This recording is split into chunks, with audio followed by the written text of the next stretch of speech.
નમસ્કાર, આપ જોઈ રહ્યા છો ન્યૂઝ 18 ગુજરાતી। હું છું આપની સાથે પ્રીતિ। બુલેટિનની શરૂઆત કરીશું મહત્વના સમાચારથી। વાત કરીએ સુરતની, જ્યાં સુરતમાં અકસ્માતની ઘટના સીસીટીવી કેમેરામાં કેદ થઈ છે। બસના ટાયર નીચે આવી જતા યુવકનું મોત થઈ ગયું છે। બાઇક પર બે યુવાન સવાર હતા અને સ્ટીયરિંગ પરથી કાબુ ગુમાવતા યુવાન બાઇક પરથી નીચે પટકાયા હતા। બે પૈકી એક યુવાન બસના ટાયર નીચે આવી ગયો હતો અને ઘટના સ્થળે જ એક યુવાનનું મોત નીપજ્યું હતું। આ સમગ્ર ઘટના સીસીટીવી કેમેરામાં કેદ થઈ છે। સુરત પોલીસે સમગ્ર બનાવમાં તપાસ પણ હાથ ધરી છે।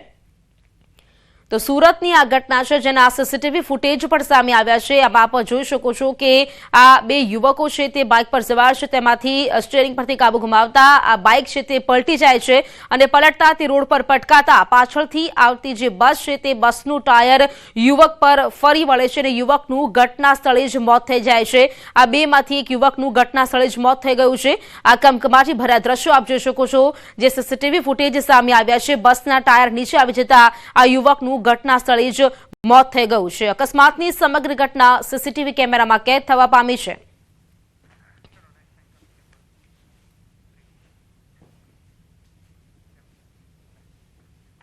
તો મહેસાણામાં ચોંકાવનારી ઘટના બની। 100 વર્ષ જૂનું વડનું ઝાડ ધરાશાયી થતા 15 વર્ષીય કિશોરનું કરુણ મોત નીપજ્યું છે।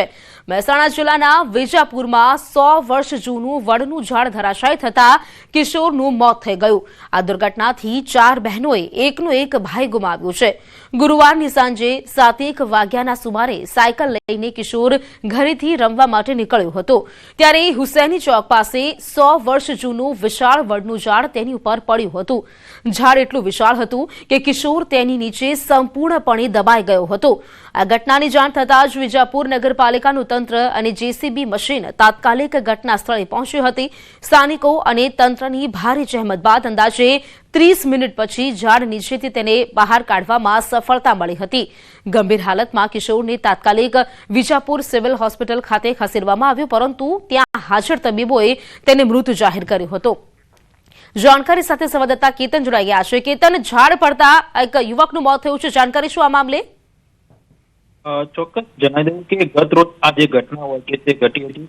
વિજાપુરમાં 100 વર્ષ જૂનું જે વડનું ઝાડ હોય છે તે ધરાશાયી થતા 15 વર્ષીય કિશોરનું કરુણ અવસાન નીપજ્યું હતું। આ ઘટનામાં 4 બહેનોએ એકનો એક જે ભાઈ હોય છે તે ગુમાવ્યો હતો। મહેસાણા જિલ્લાના વિજાપુર શહેરમાં સાંજના સમયે આ જે હૃદયદ્રાવક જે ઘટના હોય છે તે ઘટી હતી। વિજાપુર શહેરના હુસેની ચોક વિસ્તારમાં વર્ષો જૂનું જે વડનું ઝાડ હોય તે અચાનક ધરાશાયી થતા સાયકલ લઈને રમી રહેલા એક 15 વર્ષીય કિશોરનું દબાઈ જવાથી મોત નીપજ્યું હતું। આ અકસ્માતને પગલે સમગ્ર જે પંથકમાં અરેરાટી વ્યાપી હતી અને મુસ્લિમ સમાજ સહિત સ્થાનિકોમાં શોકનું મોજું ફરી વળ્યું હતું। જી કેતન, આભાર આપનો જાણકારી આપવા માટે। અમરેલીમાં સિંહણની અડફેટે લેનાર વાહન ચાલક સકંજામાં આવી ગયો છે। જાફરાબાદ તાલુકાના હિમાળ ગામ નજીક 4 જાન્યુઆરીના રોજ એક સિંહણનું અજાણ્યા વાહન અડફેટે મોત થયું હતું। આ કેસમાં વન વિભાગે અમદાવાદના સ્વિફ્ટ કાર ચાલક રવિ ભરવાડની ધરપકડ કરી છે। સીસીટીવી ફૂટેજના આધારે તપાસ કરીને આરોપીને ઝડપી પાડવામાં આવ્યો છે। જાફરાબાદ તાલુકાના હિમાળ ગામ નજીક ભાવનગર સોમનાથ નેશનલ હાઈવે પરથી સિંહણનો મૃતદેહ મળી આવ્યો હતો। પ્રાથમિક તપાસમાં સિંહણનું મોત પૂરપાટ ઝડપે આવતા વાહનની ટક્કરથી થયેલું જણાયું હતું। શેત્રુંજી ડિવિઝનના ECFના નેતૃત્વ હેઠળ વન વિભાગની ટીમોએ તપાસ શરૂ કરી હતી, જે દરમિયાન સીસીટીવીના આધારે કાર ચાલકને ઝડપી પાડવામાં આવ્યો છે। આરોપીને જાફરાબાદ કોર્ટે જેલ હવાલે કરી દેતા આરોપીને ઓવર સ્પીડમાં વાહન ચલાવવું ભારે પડ્યું હતું।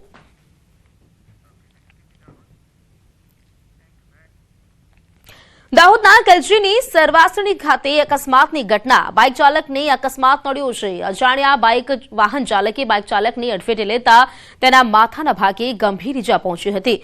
બનાવ અંગે ઈજાગ્રસ્ત યુવકને તાત્કાલિક સારવાર અર્થે સરકારી હોસ્પિટલ ઝાલોદ ખાતે ખસેડવામાં આવ્યો હતો। ઝાલોદ મનરેગા શાખામાં ટેકનિકલ આસિસ્ટન્ટ તરીકે ફરજ બજાવતા જતીનભાઈ મચારનું સારવાર દરમિયાન મોત નીપજ્યું છે। બનાવ અંગે પોલીસે ઘટનાસ્થળ પર પહોંચી વધુ તપાસ હાથ ધરી છે।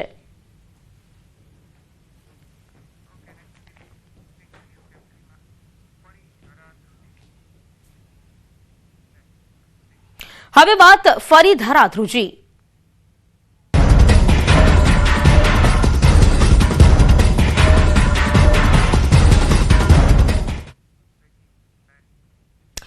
રાજકોટ જિલ્લામાં 7 ભૂકંપના આંચકા અનુભવાયા છે. ઉપલેટા પંથકમાં ભૂકંપના આંચકા અનુભવાયા છે.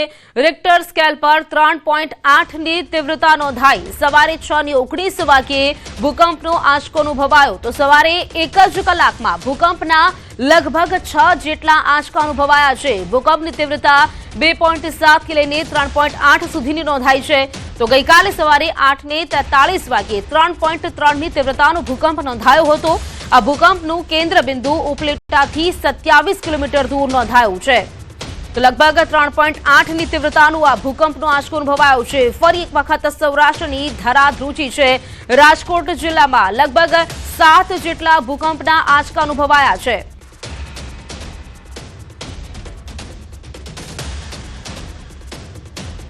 વધુ જાણકારી સાથે સંવાદદાતા મુનાફ જોડાઈ ગયા છે. મુનાફ, ગઈકાલે પણ ભૂકંપનો આંચકો હતો અને આજે પણ ભૂકંપનો આંચકો છે. લગભગ 7 જેટલા ભૂકંપના આંચકા અનુભવાઈ ચૂક્યા છે. રિક્ટર સ્કેલ પર લગભગ 3.8ની તીવ્રતા છે. શું જાણકારી વધુ આવી છે? બિલકુલ ચોક્કસ. જે રીતે ગત રાત્રેથી જે ભૂકંપના આંચકા ચાલુ હતા, 1 કલાકમાં 6 આંચકા આવ્યા હતા અને ફરી એક આંચકો આવ્યો હતો. વહેલી સવારે 8:54 આંચકો આવ્યો હતો અને ફરી અત્યારે એક આંચકો આવ્યો હતો. લોકો અત્યારે ભયભીત છે. લોકો અત્યારે ઘરની બહાર નીકળી રહ્યા છે. જે રીતે મામલતદાર અને ચીફ ઓફિસર એક ટીમ બનાવવામાં આવી છે કે જે રીતે મકાનો છે તે મકાનોને લોકોને સાવચેતી ભાગે ખસેડવામાં આવે તે રીતે અત્યારે જે ટીમો છે, ટીમો ગ્રામ્ય પંથકમાં અત્યારે ટીમો અત્યારે નજર રાખી રહી છે. બીજી વાત છે કે જે ઉપલેટા છે, ઉપલેટા ગ્રામ્ય પંથક જેતપુર ધોરાજી એ વહેલી સવારથી જ 1 કલાકમાં 6 થી 7 આંચકા આવ્યા હતા અને અત્યારે પાછો એક આંચકો આવ્યો હતો. તેને લઈને લોકો અત્યારે ભયભીત થઈ ગયા છે. લોકો ઘરની બહાર જ રહે છે. મુનાફ, વાત કરીએ લગભગ અત્યાર સુધી 7 વખત આંચકા અનુભવાયા છે અને તીવ્રતાની વાત કરીએ તો એ પણ 3.8ની છે. જે કાચા મકાનો છે એવી જગ્યા પર અત્યારે કેવી વ્યવસ્થા કરવામાં આવી છે? બિલકુલ ચોક્કસ. જે રીતે જે ધોરાજી શહેર અને ગ્રામ્ય પંથકમાં જે જર્જરિત જે મકાનો છે તે મકાનોના અંદરમાં અત્યારે જે ટીમ બનાવવામાં આવી છે ડેપ્યુટી કલેક્ટર સૂચના દ્વારા ચીફ ઓફિસર ટીમ બનાવી અને ટીમે અત્યારે ગ્રામ્ય પંથકની અત્યારે નજર રાખી રહી છે.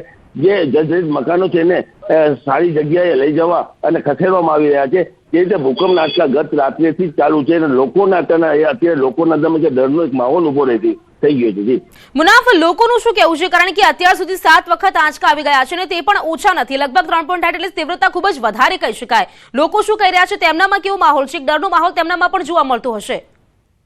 બિલકુલ. લોકોને ગત રાત્રે જે મોટો આંચકો આવ્યો તેને લઈને લોકોના અંદરમાં ડર તો લોકો રાતે પોતે આરામથી સુતા હતા અને અચાનક જે આંચકો આવ્યો તેને લઈને વહેલી સવારે બી જે આંચકા આવ્યા તેને લઈને લોકોનામાં તો ડરનો અત્યારે માહોલ જોવા મળી રહ્યો છે. લોકો અત્યારે ઘરની બહાર છે. જે જર્જરિત મકાનો છે અને જે મકાનો જે અવ્યવસ્થામાં મકાનો તેને લઈને અત્યારે ડેપ્યુટી કલેક્ટર અને જે ચીફ ઓફિસ દ્વારા જે અત્યારે ટીમ બનાવવામાં આવી છે, ટીમ બને અને નજર રાખવામાં આવી છે કે કોઈ લોકોને કોઈ તકલીફનો સામનો ન કરવો પડે તેને લઈને ખાસ જગ્યાએ ખસેડવામાં આવી રહ્યો છે. જે રીતે ગત રાત્રેથી લોકોની નીંદ અત્યારે ઊંઘ છે તે આરામ થઈ ગઈ છે. લોકોને તકલીફનો સામનો કરવો પડી રહ્યો છે. જે લોકો અત્યારે આરામથી સુતા હતા તેને લઈને અચાનક જે ભૂકંપના આંચકા લોકોના અંદરમાં એક ડરનો એવો માહોલ થઈ ગયો છે કે લોકો અત્યારે ઘરની બહાર જ રહી રહ્યા છે. બિલકુલ મુનાફ, આભાર આપનું જાણકારી આપવા માટે. તો નવસારીમાં જમીન વિવાદમાં ફાયરિંગ કરવામાં આવ્યું. જમીનના રૂપિયા બાબતે બબાલ થઈ હતી. શહેરને અડીને આવેલા દાંતેજ તળાવ પાસે મોડી રાત્રે 12 વાગ્યે ગોળીબાર થયો. જમીન માલિક પ્રકાશ કથિરિયા પર 2 ઇસમોએ ગોળીબાર કર્યો. જમીનની બાબતે પૈસાની લેતી દેતીમાં ઝઘડો થયા બાદ ગોળીબાર કરવામાં આવ્યો. પ્રકાશ કથિરિયાને જાંઘના ભાગે ગોળી વાગી છે. ગોળી વાગતા તાત્કાલિક સારવાર માટે શહેરની ખાનગી હોસ્પિટલમાં ખસેડવામાં આવ્યા છે. આ ઘટનાની જાણ વિજલપોર પોલીસે થતા તે પણ દોડતી થઈ. જાણકારી સાથે સંવાદદાતા ભાવિન જોડાઈ ગયા છે. ભાવિન, ફાયરિંગની ઘટના છે, શું મામલો હતો? ચોક્કસથી પ્રીતિ, જે સમગ્ર ઘટના છે નવસારી શહેરની ઘટના છે. નવસારી શહેર પાસે જે દાંતેજ કરીને ગામ છે ત્યાં તળાવ પાસે મોડી રાત્રે 12 વાગે ફાયરિંગ થયો હતો. જે ફાયરિંગ થવાની જે ઘટના છે એમાં જમીનની જૂની અદાવત જે હતી એને લઈને ફાયરિંગ થયાનું હાલ સામે આવ્યું છે. પરંતુ પ્રીતિ, જો સમગ્ર ઘટના વિશે જો જોવા જઈએ તો ફાયરિંગની જે ઘટના છે હવે સામે છાસવાર આવી રહી છે. અગાઉ પણ આરોપીઓ પર ફાયરિંગ સામસામી થયું હતું. પોલીસ અને આરોપીઓ વચ્ચે ઘર્ષણ થયું હતું. ત્યારબાદ ડાભેલ ગામે પણ ફાયરિંગ થયું હતું અને હવે ફરી જમીન બાબતે નવસારીમાં ફાયરિંગ થયું છે. એટલે ચોક્કસથી ગુનાખોરી વધી રહી છે, ચોક્કસથી કહી શકાય. અને પોલીસે જે રીતના ફાયરિંગોની ઘટના વધી રહી છે, લોકો હથિયારથી ફાયરિંગો કરી રહ્યા છે, તો એ દિશામાં પણ હવે પોલીસે કડક બને તપાસ કરવી જેવી હાલ સમયની માંગ ઉઠી છે. પ્રીતિ, બિલકુલ ભાવિન, આભાર આપનું જાણકારી માટે. તો જમીન વિવાદમાં ફાયરિંગ કરવામાં આવ્યું છે। દાંતેજ તળાવ પાસે આ ફાયરિંગની ઘટના બની છે। જમીનના રૂપિયાના લીતી બાબતે ફાયરિંગ કરવામાં આવી હતી।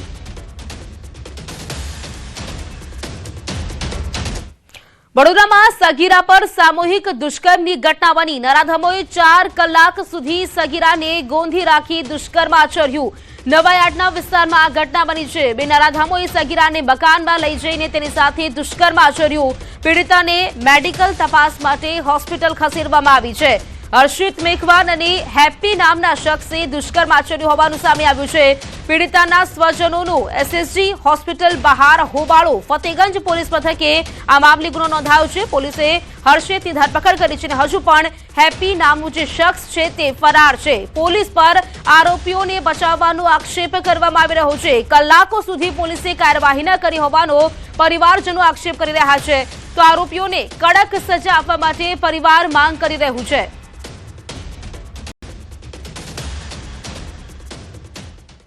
कि 1 बजे दोपहर में लड़की के साथ दुष्कर्म हो रहा है। 4 लड़के कर रहे हैं, उसके साथ रेप कर रहे हैं, गैंग रेप कर रहे हैं। बाहर से कुंडी लगी हुई है। उसके माँ बाप बेचारे ढूंढते फिर रहे हैं उस लड़की को। हमारी सिर्फ और ये पब्लिक जितनी खड़ी, इनकी एक ही मांग है, ये जो भी दोषी है इनको फांसी की सजा, कम से कम फांसी की सजा तो होना चाहिए। इतनी हमारी सरकार से प्रशासन से सबसे विनती करके हम हाथ जोड़ के विनती करते हैं कि इनको फांसी की सजा होना चाहिए। और હરિયાણાના નૂહ જિલ્લામાં જૂથ અથડામણ। ફિરોઝપુર ઝિરકાના મહુ ચોપરામાં ક્રિકેટ બોલના વિવાદને લઈને 2 જૂથ વચ્ચે પથ્થરમારો થયો। જાહેર રોડ પર 2 ટોળાએ સામસામે પથ્થરમારો કર્યો। પથ્થરમારાનો વિડીયો સોશિયલ મીડિયા પર વાયરલ થઈ રહ્યો છે। દુકાનદારના પુત્ર ક્રિકેટ રમી રહ્યા હતા તે દરમિયાન બોલને લઈને બંને વચ્ચે ઝઘડો થયો હતો। આ ઝઘડાએ હિંસક રૂપ ધારણ કરતા બંનેના સમર્થકોએ ભેગા થઈને સામસામે પથ્થરમારો કર્યો હતો।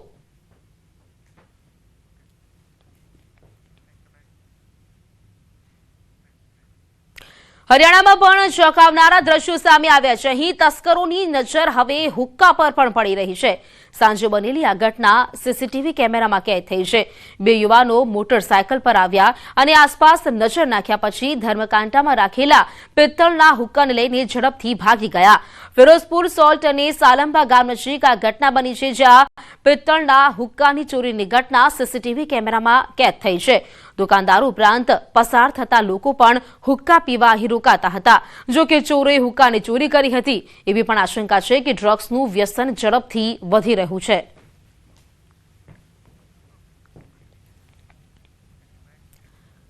ઉત્તર પ્રદેશના હાથરસમાં ચાલતી કારના દરવાજા પર બાઇક અથડાયું। આ ઘટના બાદ વિરોધ કરવા બદલ બાઇક સવારને ઘેરી લેવામાં આવ્યો અને માર મારવામાં આવ્યો। આ ઘટના સીસીટીવી કેમેરામાં કેદ થઈ છે। હાથરસના સાસરીનીમાં બાઇક પર સવાર એક દુકાનદારની જાહેરમાં યુવાનોએ માર માર્યો હતો। દુકાનદારે તેમને બેદરકારીથી વાહન ચલાવવાના બદલે સાવચેત રહેવાની સલાહ આપ્યા બાદ આ ઘટના બની। આ સમગ્ર ઘટના નજીકના સીસીટીવી કેમેરામાં કેદ થઈ હતી, જેના આધારે પોલીસ આ મામલાની તપાસ કરી રહી છે।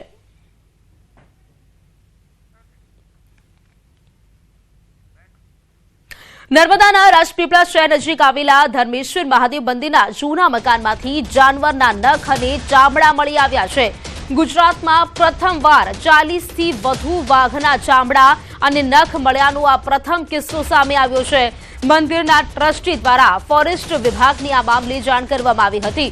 તો રેન્જ ફોરેસ્ટર ઓફિસર અને તેમની ટીમ દ્વારા મંદિર ખાતે જઈને તપાસ હાથ ધરી હતી અને તપાસમાં 37 જેટલા વાઘના ચામડા, આખા 4 ચામડાના ટુકડા અને 133 જેટલા વાઘના નખ મળી આવ્યા છે। ફોરેસ્ટ વિભાગને શંકાસ્પદ લાગતા એક એફએસએલમાં નખ અને ચામડું મોકલી આપવામાં આવ્યું છે।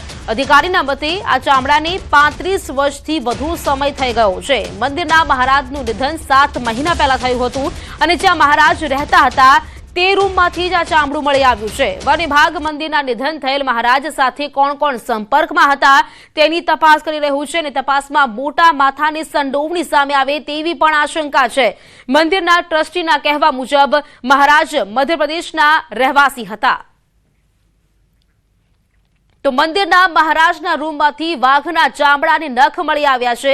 આજે મંદિરના મહારાજ છે તેમનું લગભગ 7 મહિના પહેલા જ નિધન થયું હતું અને લગભગ વાત કરીએ તો આ જેટલા 4 જેટલા ચામડા છે, 133 જેટલા નખ છે તે પણ આ રૂમમાંથી મળી આવ્યા છે। હાલ તો પોલીસ સમગ્ર મામલે તપાસ કરી રહી છે. સ્થિતિ એવી થઈ કે મંદિરમાં બધી ઓરડી ઘણી બધી જૂની ને એ પડી ગઈ અને એમાંથી જે સામાન જૂનો હતો એ મૂકવા માટે અમે એક રૂમ સાફ કરતા, જે જગ્યાએ તમે જે પ્રશ્ન લઈને આવ્યા છો એ જગ્યા ઉપર અમારો સામાન એવું કે મંદિરમાં કામ લાગે એવું સામાન અમારી પાસે રાખવાની જગ્યા હતી નહીં, એટલે આ રૂમ સાફ કરવા ગયા. ઉપર સાફ કરતા કરતા આ પેટારો મળ્યો મોટો. જરૂર તસ્કરી હોઈ શકે, બહુ જૂનું છે. મહારાજની ઉંમર પણ 1926માં એમનો જન્મ હતો, તો 95 વર્ષે એમની ડેથ થઈ હતી અને એ જ્યાં રહેતા હતા ત્યાંથી મળ્યું છે, એટલે ઘણું જૂનું છે એવું કહી શકાય.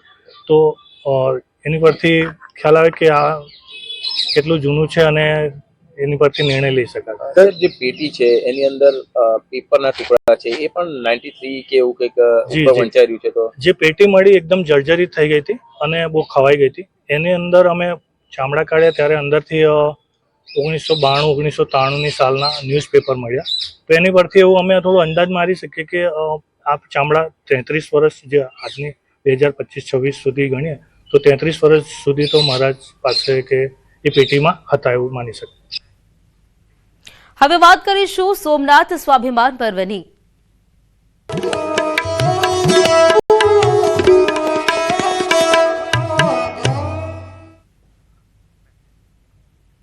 તો સોમનાથમાં સ્વાભિમાન પર્વની ઉજવણી. સોમનાથના પટાંગણમાં ઉમટી પડ્યા સાધુ સંતો. સોમનાથના ઇતિહાસમાં પ્રથમ વખત સાધુ સંતોની રવેડી.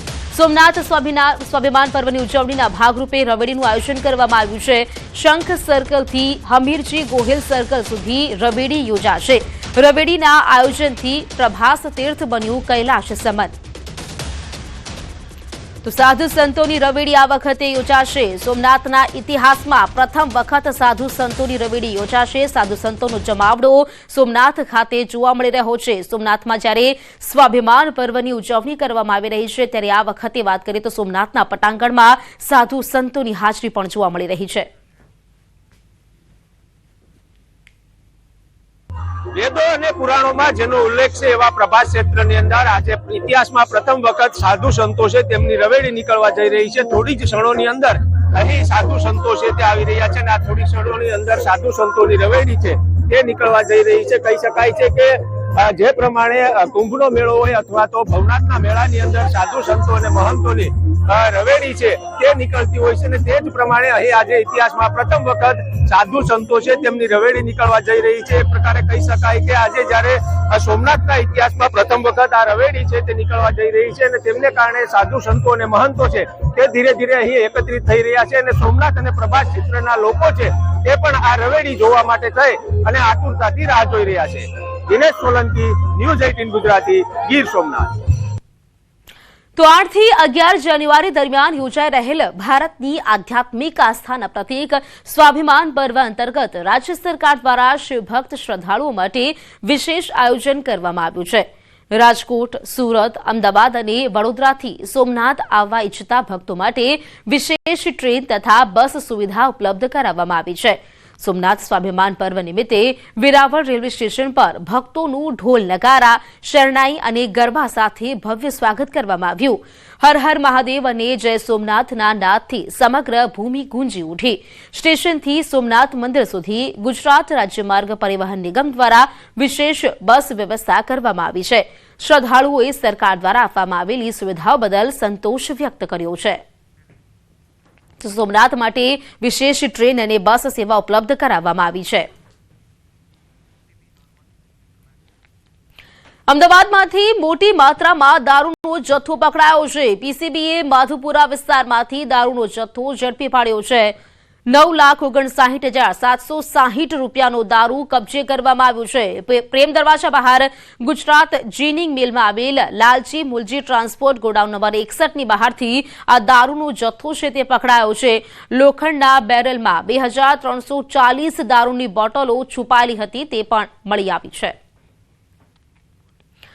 તો માધુપુરામાંથી આ વિદેશી દારૂનો જથ્થો છે તે ઝડપી પાડવામાં આવ્યો છે. લગભગ વાત કરીએ તો લોખંડના બેરલમાં 2,340 જેટલી દારૂની બોટલો છે તે મળી આવી છે. આ દારૂ ડ્રમમાં છુપાડવામાં આવ્યો હતો. સુરતમાં સાયબર ઠગોએ 69 વર્ષીય વૃદ્ધાને ડિજિટલ અરેસ્ટ કર્યા. 534 કરોડના મની લોન્ડરિંગ કૌભાંડનો ડર બતાવીને 3 દિવસ સુધી નજરકેદ રાખ્યા. તપાસ એજન્સીના અધિકારી બની ફોન અને વિડીયો કોલથી સતત માનસિક દબાણ આપતા હતા. તો 50 તોલા સોનું ગીરવે મૂકી લોન લેવા માટે દબાણ કર્યું હતું. મિલકતની વિગતો મેળવી ઠગોએ આ પ્લાન ઘડ્યો હતો. બેંક મેનેજરે લોન આપવા ઇનકાર કરતા ઠગોનો આ પ્લાન નિષ્ફળ ગયો. અમેરિકા રહેતા પુત્રની વાત કરતા સાયબર ફ્રોડનો આ સમગ્ર ભાંડો ફૂટ્યો. સાયબર ક્રાઇમ સેલે ગુનો નોંધીને આગળની તપાસ છે તે શરૂ કરી છે.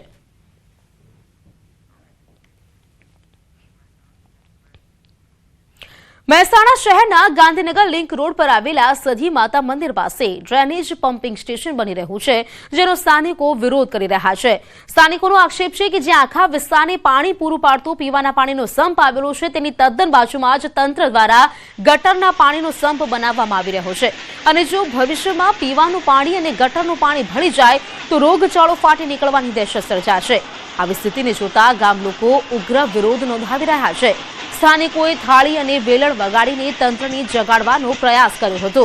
ઉલ્લેખનીય છે કે આ ડ્રેનેજ સ્ટેશન અને પીવાના પાણીના 2 ટ્યુબવેલ તેમજ 50 લાખ લીટરના સંપ વચ્ચેનું અંતર નહિવત છે. જો સહેજ પણ તિરાડ પડે તો પણ પાણી ભળી જાય તેવી સ્થિતિ છે. તો પમ્પિંગ સ્ટેશનને પીવાના પાણીના સ્ત્રોતથી સુરક્ષિત અંતરે ખસેડવામાં આવે તેવી માંગ કરાઈ રહી છે.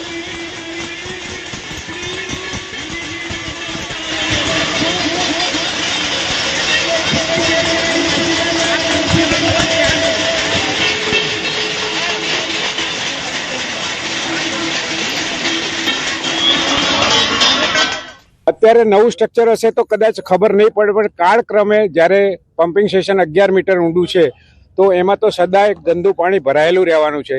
તો તળિયાના ભાગે કોઈ કામની ગુણવત્તા કે બીજા કારણોસર કંઈ તિરાડ બિરાડ પડીને પાણી જો નીકળશે તો બાજુના ટ્યુબવેલમાં ઘૂસી જશે અને ટ્યુબવેલના પાણીને પણ કન્ટામિનેશન લાગશે, એટલે અને એ પાણી સીધું લોકોના ઘરોમાં પહોંચી જશે.